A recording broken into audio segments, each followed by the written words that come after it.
আবু হুরায়রা রাদিয়াল্লাহু তাআলা আনহু বলেন, রাসূল সাল্লাল্লাহু আলাইহি সাল্লাম বলেছেন, আফজালুস সিয়াম বাদা রমাজান শাহরুল মুহররম, সবচেয়ে উত্তম সিয়াম রমজানের পরে মুহররমের সিয়াম।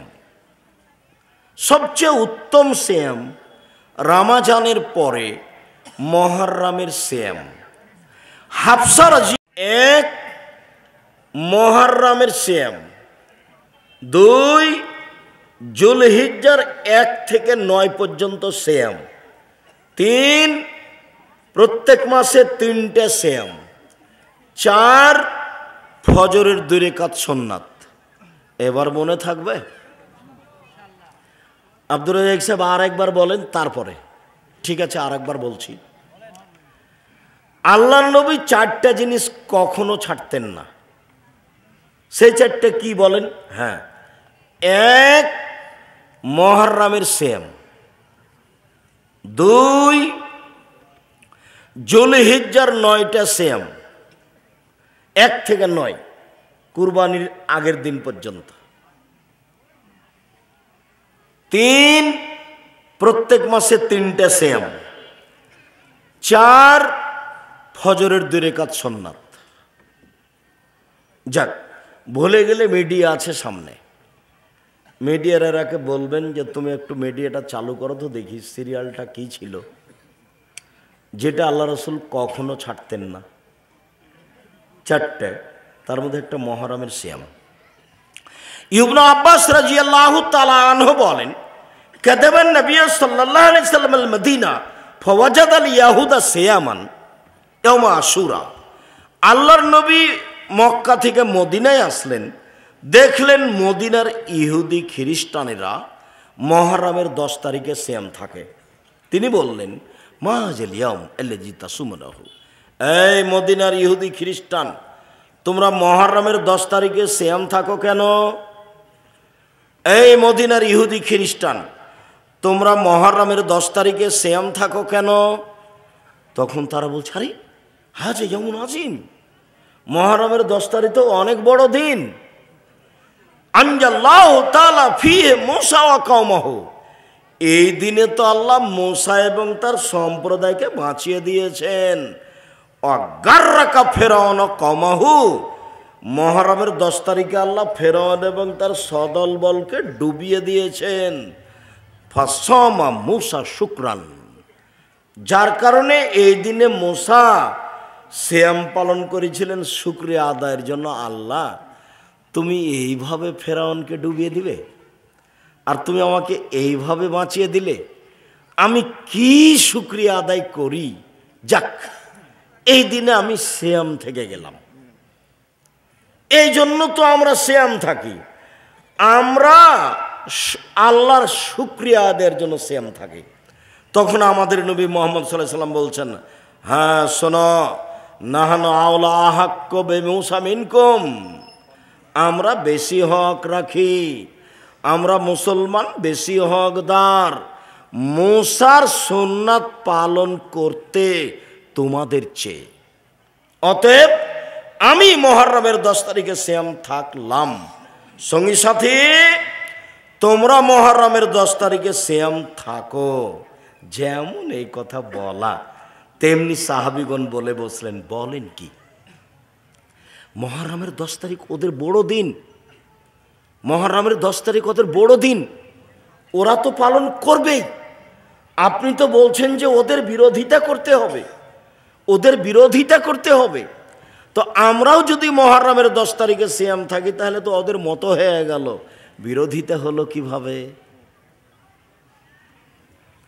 আর ওদের সাথে মিশবে না, এই জন্য আল্লাহ রাসূল আফসোস করে একটা কথা বলেছে। এই কথাটা তোমাদের ধরে রাখতে হবে। মুরব্বী, আপনি একটু খেয়াল করেন ভাইজান। এই ছেলেরা, এই তোমরা আবার ওখানে দাঁড়িয়ে আছো কেন? তোমাদের কেউ বসতে বলে না? সামনে গিয়ে বসো না, জায়গা নেই, সামনে গিয়ে বসো, যাও বসো। এই ছেলেরা, তোমরা এই পাড়ার যারা ছেলে আছো দায়িত্ব পালন করো, যাও বসার জন্য অনুরোধ করো। তোমরা এই পাড়ার ছেলে এখানে করতে পাবা না, আজকে বক্তব্য শুনতে পাবা না। তোমরা পরিবেশটা কন্ট্রোল করতে পারছো না কেন? জায়গা মানুষ না ধরে সেটা ভিন্ন কথা। কালকে যেখানে রাতে বক্তব্য ছিল সেখানে লাখের মতো মানুষ ছিল, তো জায়গা হচ্ছে 50,000-এর, তো বাকি 50,000 কি করবে?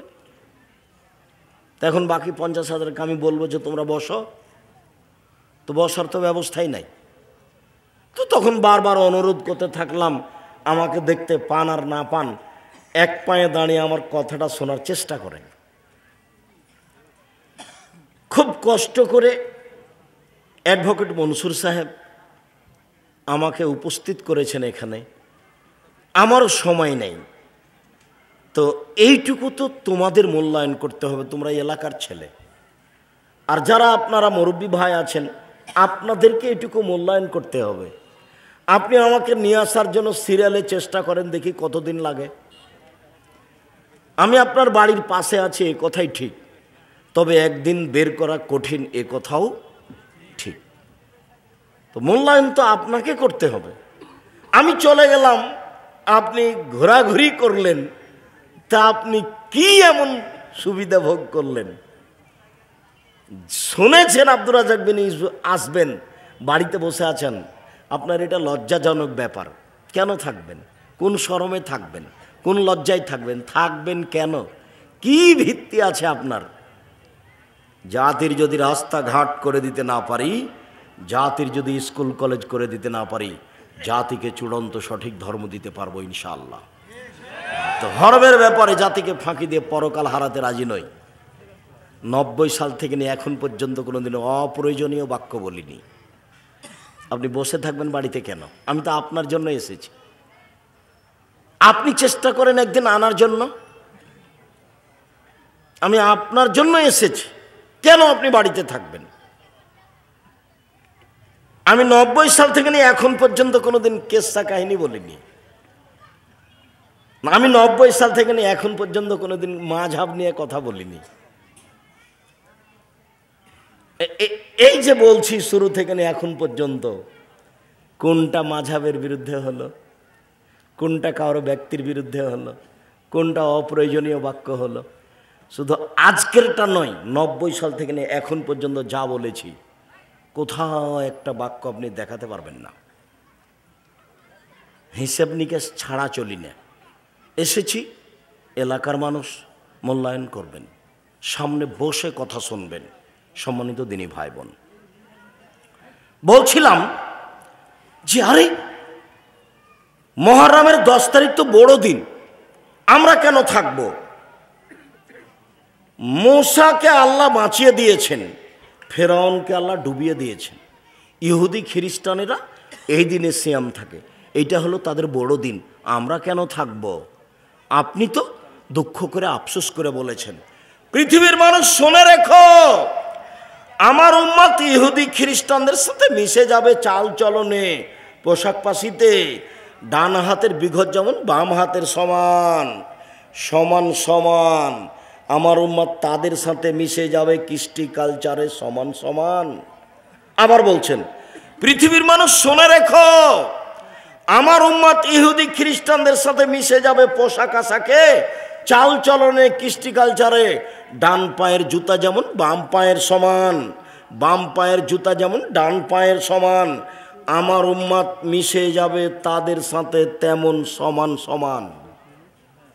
আরো আফসোস করে বললেন, পৃথিবীর মানুষ শুনে রেখো, ইহুদি খ্রিস্টান যদি মায়ের সাথে জেনা করে থাকে, আমার উম্মত তাদের সাথে মিশে গিয়ে মায়ের সাথে জেনা করবে না। এবার এখানে যতগুলো ছেলে আছে, বহু ছেলের মাথার চুল উপরের দিকে আছে, বড় নিচের দিকে চাঁচা আছে। বলো এটা কি? বলে যে আব্দুর রাজ্জাক সাহেব ওর বাপ নয়, ওটা ওর চাচা। ও যাকে আব্বা বলে ডাকে ওটা ওর চাচা। ওই বুঝতে পারেনি তাই তাকে আব্বা বলে। কেন? বাপ থাকলে মাথার চুল এরকম হবে কেন? বাপ তো বাপই, এক দাঁত খুলে দেবো। এভাবে চুল ছেটেছো কেন? এটা তো সব ব্রাজিলের খেলোয়াড়ের আদর্শ, তুমি কেন এটা? ও তো ইহুদি, ও তো খ্রিস্টান। তোমার গায়ে একটা গেঞ্জি আছে যার পিছনে লেখা আছে 10-47, ও তো খেলোয়াড়ের গেঞ্জি। তোমার ওই গেঞ্জিটা যদি আমাকে দাও, তা আমি টয়লেট পেপার হিসাবে ব্যবহার করব না, ওকে আমি এত ঘৃণা করি।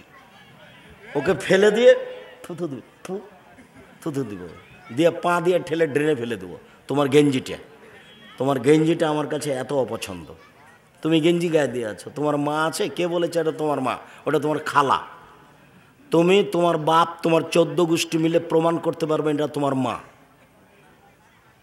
তোমার বোন এখানে বসে আছে বক্তব্যের নামে, ও একটা পায়জামা পরে আছে, যে পায়জামার ভিতর দিয়ে আর একজন ঢুকবে এরকম ফাঁকা। তো বলো যে আমার মা আছে।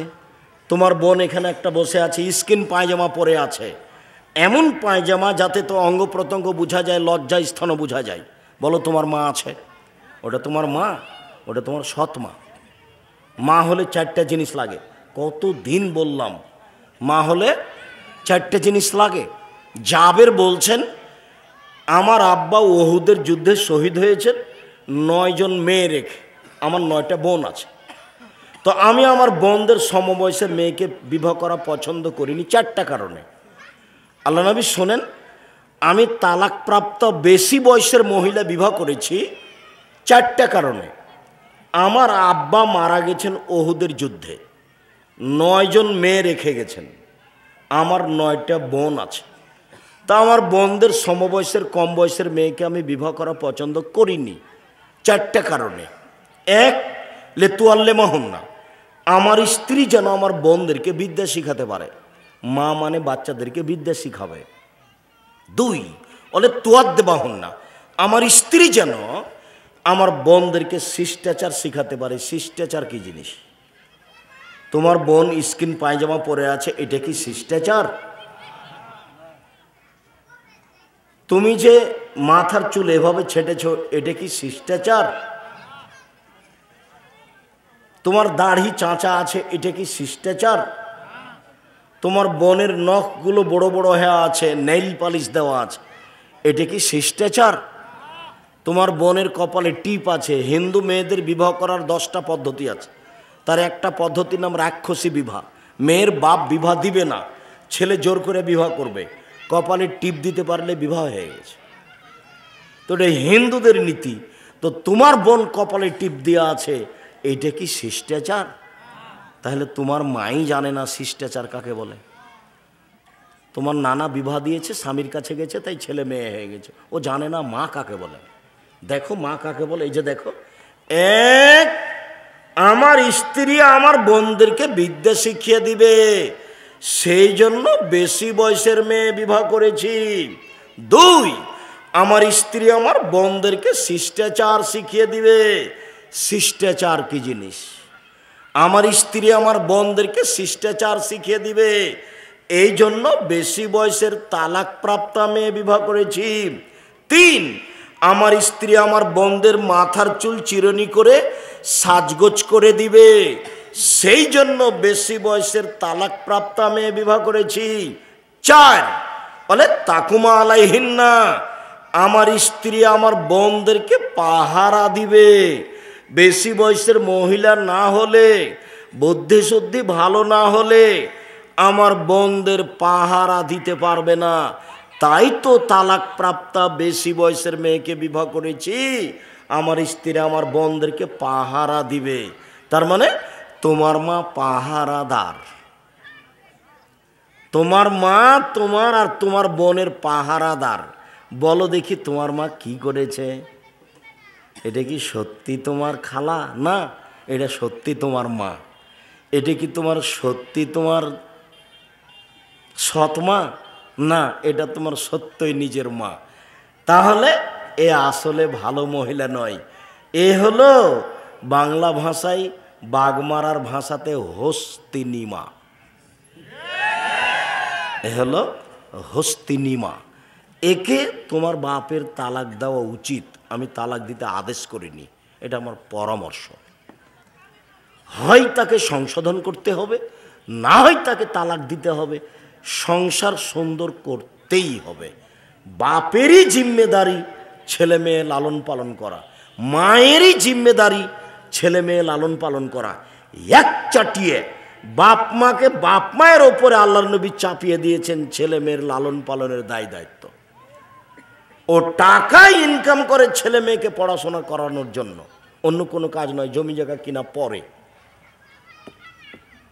পয়সা উপার্জন পরে, ও তো ভাগ্য নিয়ে এসেছে। আমি আমার নিজের কথা বলছি। আমার দাদা বলতেন আমার বাপের ব্যাপারে যে আমাকে অত চিন্তা করতে হবে কেন, এইসব কি ভাগ্য ছাড়া এসেছে?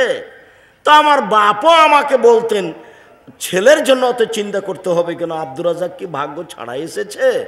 তা আমিও বলি আব্দুল্লাহ, আব্দুর রহমান, আব্দুর রহিমের জন্য আমাকে অত চিন্তা করতে হবে কেন, ওরা কি ভাগ্য ছেড়ে এসেছে? ওরা পড়াশোনা করবে, এটাই আমার জিম্মেদারি। পয়সা আমি এখানেই খরচ করব, এটাই আমার জিম্মেদারি। আজকেই টাকা পয়সা জমা করে জমি জায়গা করতে হবে, ছেলে মেয়েকে পড়াশোনা করাতে হবে না, এ তো শয়তানি, এ হলো শয়তানি। বাপ ছেলে মেয়েকে শিক্ষা দিবে উপার্জনের শেষ পর্যায়ে নেমে গিয়ে, বলেন তো সেটা কি? ভিক্ষা করা। ভিক্ষা ছেলে মেয়ে করবে না, কে ভিক্ষা করবে? বাপ। আমি বলি না যে বাপকে ভিক্ষা করে পড়াতে হবে। বাপ ভিক্ষা করে পড়াবে কেন? দিন মজুরি করে পড়াবে।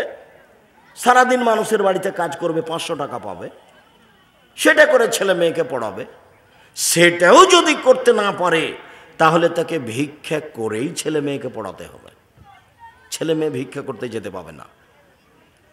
তার মানে বাপ, তার মানে মা, দুজন মিলে সর্বদা ভাববে কেমনে ছেলেটাকে মানুষ করব, কেমনে মেয়েটাকে মানুষের মতো মানুষ করব। এই কুকুর শ্রীগেল হয়ে দৌড়ে বেড়াবে তার নাম বাপ, এ নগ্ন হয়ে ঘুরে বেড়াবে তার নাম মা? জি না, একে মা বলে না। সম্মানিত দিনী ভাই বোন, রাসূল সাল্লাল্লাহু আলাইহি সাল্লাম মুহররমের সিয়াম পালন করতে বললেন। বললেন কত বাজে? সম্মানিত দিনী ভাই বোন, রাসূল সাল্লাল্লাহু আলাইহি সাল্লাম বললেন, পৃথিবীর মানুষ শুনে রেখো, আমি আশা করি কেউ যদি মুহররমের 2 দিন সিয়াম থাকে। ও আরে, আপনি তো বলছেন বিরোধিতা করতে হবে, তাহলে কেমন হয়ে গেল? আল্লাহ রাসূল বলছেন থামো থামো থামো, লাইন বাকাইতো লা কামিল্লা সুমান্না তাসিয়া, সামনে বছর বেঁচে থাকলে 9 তারিখও সিয়াম থাকবো।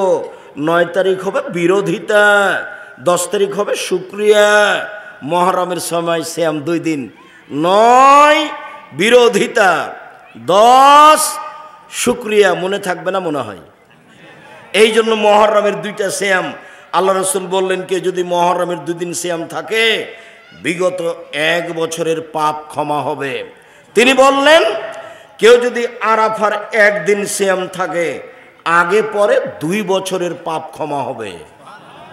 অবাক ইবাদত যে, সামনে বছরে কি করবেন সেটা সবই ক্ষমা। এর নাম আরাফার সিয়াম। একটু পরে আরাফার সিয়ামের কথাটা বুঝাচ্ছি। রাসূল সাল্লাল্লাহু আলাইহি সাল্লাম বললেন কেউ যদি প্রত্যেক মাসে 3 দিন সিয়াম থাকে আর যদি রমজান থাকে তাহলে সারা বছর সিয়াম পালনের নেকি পাবে। এইখানে কথা একটু স্পষ্ট করি, সারা বছর সিয়াম পালনের পদ্ধতি 2টা, একটা একটু ভারী আর একটা সহজ। এই ছেলে, তোমরা দেখো পিছন দিকে কথা বলছে কে, তোমরা একটু খেয়াল করো, তোমরা দেখো তো এই পাড়ার ছেলেগুলি দেখো তো।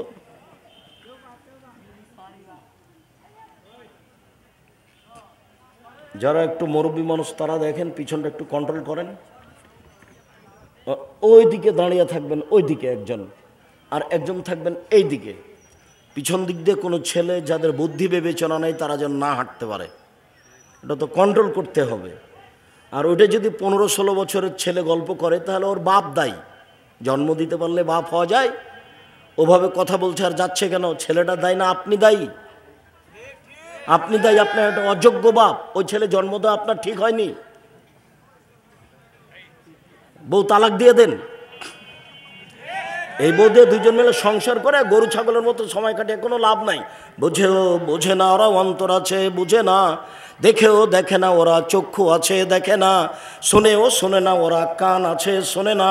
উলায়েকা কালানাম, তারা পশু প্রাণীর মতো, তারা গরু ছাগলের মতো, তারা কুকুর শ্রীগেলের মতো, বালু মাজাল বরং তার চেয়ে খারাপ। এই কথা আল্লাহ মানুষকে বলছে, মানুষকে বলছেন আল্লাহ কুকুর শ্রীগেলের চেয়ে খারাপ। এই কথা আল্লাহ পশু প্রাণীকে বলেননি, এই কথা আল্লাহ আমাকে আর আপনাকে বলছে।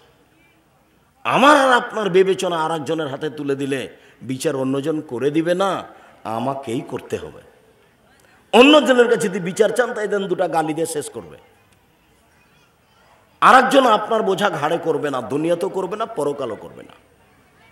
আপনাকে দেখে চলে যাবে সালাম দিয়ে, আপনার অবস্থাটা দেখে চলে যাবে, ও বিবেচনা করবে না, করে আগাতে পারবে না। ছেলে মেয়ে আপনার। সম্মানিত দিনী ভাই বোন, পদ্ধতি দুইটা সারা বছর সিয়াম পালনের। এক, প্রতি মাসে 3টে, আর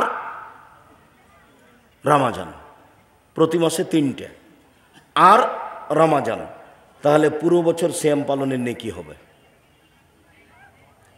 যেসব মহিলাদের হাইজের কারণে 13, 14, 15 চন্দ্রের ঠিক করতে পারে না, কোনো সমস্যা নেই। আরবি মাসে 3টে হলেই হলো, 16, 18, 20, 22 যেখানে হোক না কেন 3টে হতে হবে প্রত্যেক মাসে।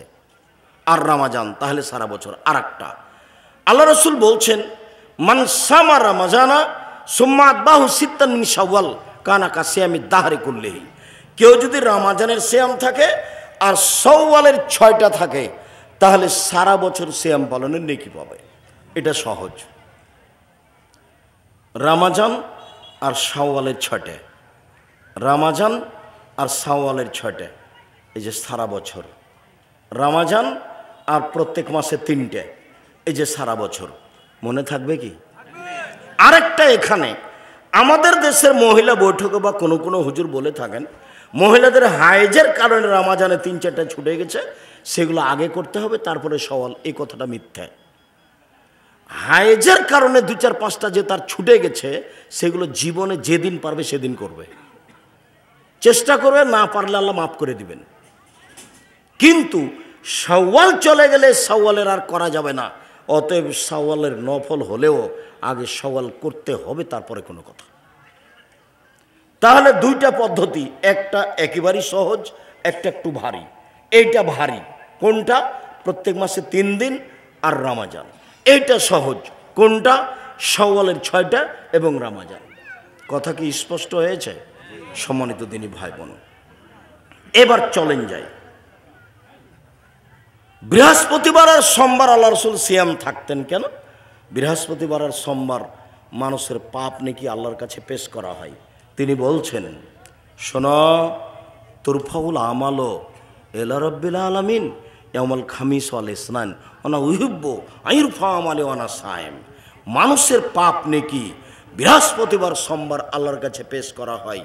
আমি মুহাম্মদ সাল্লাল্লাহু আলাইহি সাল্লাম চাই যে আমার যখন রিপোর্টটা আল্লাহর কাছে দেওয়া হবে, তখন আল্লাহ দেখুক যে আমি সিয়াম আছি। দেখো, সাপ্তাহিক রিপোর্ট তুমি দেখো, আমার সিয়াম অবস্থায় দেখো, এই যে রিপোর্ট দেখো, আমি সিয়াম আছি। তো আল্লাহর নবী রিপোর্টটা সিয়াম অবস্থায় ধরার জন্য কি করতেন? বৃহস্পতিবার সোমবার সিয়াম থাকতেন। এইবার চলে আসি শাবান। আমরা কাছাকাছি চলে এসেছি। শাবান, আয়েশা রাদিয়াল্লাহু তাআলা আনহা বলেন, এই ছেলেরা, তোমরা যারা আছো, কিছু সহযোগিতার জন্য এনারা তো একটা মাদ্রাসারও জিম্মেদারি নিয়েছে, একটা প্রোগ্রাম করলে খরচও আছে। তা আমি খুব গুরুত্বপূর্ণ জায়গাতে আছি আপনাদের সাথে। আমি শাবানে আল্লাহ রসুল বেশি সিয়াম থাকতেন কেন, এইটুকু বলতে চাচ্ছি। আর এরই ফাঁকে ছেলেরা আপনাদের কাছে আসবে, কেউ তাদেরকে খালি ফিরিয়ে দিবেন না। হোক সেটা 200 টাকা, 500 টাকা, 50 টাকা, 10 টাকা। মানে আমি আজকে বলতে পারলাম না, কিন্তু আপনাকে মনে রাখতে হবে যে ওই লোকটা দান চেয়েছে ওর সুবিধার জন্য। হ্যাঁ, তার সুবিধার জন্যই, কিন্তু দান চেয়েছে তাই আমি দিলাম, এইটা পরে। দান হলো সবচেয়ে শক্তিশালী এবাদত, এটা আগে বলেন তো, দান কেমন এবাদত? সবচেয়ে শক্তিশালী এবাদত। এইটা যেন আপনার ভিতরে থাকে। যাক, উনি চেয়ে ভালো করেছেন, আমি কি করলাম? চাওয়াতে একটা শক্তিশালী এবাদত আমি করলাম। হোক সেটা কম, হোক সেটা 10 টাকা। তো ছেলেরা যাচ্ছে, তোমরা রেডি আছো? যাও, তোমরা যাও। কেউ তাদের খালি হাতে ফিরাবেন না। 200 টাকা হোক, 500 টাকা হোক, 1000 টাকা হোক, 10 টাকা হোক, 20 টাকা হোক। আমিও আপনাদের এখানে বৈঠকি দানে অংশগ্রহণ করছি। আপনারা যারা স্টেজে আছেন কেউ খালি থাকতে পাবেন না। এই যারা এখানে আমার পিছনে সামনে বসে আছেন, আপনাদের পকেটে না থাকলে কোনো কারণবশত ভুলে চলে এসেছেন এখানে, এসে আমার পাশে বসে আছেন, নাও থাকতে পারে। যদি না থাকে কারো কাছে 50 টাকা, 100 টাকা, 500 টাকা নিবেন, নিয়ে বৈঠকি দানে অংশগ্রহণ করবেন। বৈঠকি দানের এটা নিয়ম, তাহলে তো একটা বরকত হয়। আমি তো দেখি জামিয়া সালাফিয়ার ব্যাপারে বৈঠকি দানে জামিয়া সালাফিয়ায় 32 লক্ষ টাকা মাসে বেতন লাগে। কত টাকা? 32 লক্ষ টাকা এক মাসে বেতন লাগে। রমজান মাসে লাগবে 48 লক্ষ, আর কুরবানির মাসে লাগবে 48 লক্ষ, মানে যা লাগে তার অর্ধেক বোনাস। তো কিভাবে হয়? বাঘ মারার লোক দেয়, সেই জন্য হয় না। আব্দুর রাজাক সাহেব, এটা মনে হলো না, কেহ তো দেয়। বাঘ মারার সবাই না হোক, কেহ না কেহ দেয়। সারা এলাকার, দেশ দুনিয়ার বাহিরের আমার দিনী ভাই বোন দেয়। তাছাড়া আমি কি ওই টাকা বানাই? আমি কি ওই টাকা বানাতে পারবো? এক মাসের টাকা যদি আমাকে দিতে বলেন, আমি বাকি জীবন চেষ্টা করলে হবে না। আপনাদের জামিয়া সালাফে বিশাল প্রতিষ্ঠান, 300 জন শিক্ষক শিক্ষিকা আছেন, 5000 ছেলে মেয়ে আছে। আপনাদের প্রতিষ্ঠানে কতটি ছেলে মেয়ে আছে? প্রায় 5000। 300 জন শিক্ষক শিক্ষিকা। আপনাদের প্রতিষ্ঠানে মদিনা বিশ্ববিদ্যালয়ের শিক্ষক, আপনাদের এখন শিক্ষক ডক্টর জায়েদ আল জোহানি, আরবি শিক্ষক এখানে রাজশাহীতে আছে, আর ইন্ডিয়ান শিক্ষক তো আছেনই। কাজেই দানের হাতটা কোনো সময় ছোট দেখবেন না।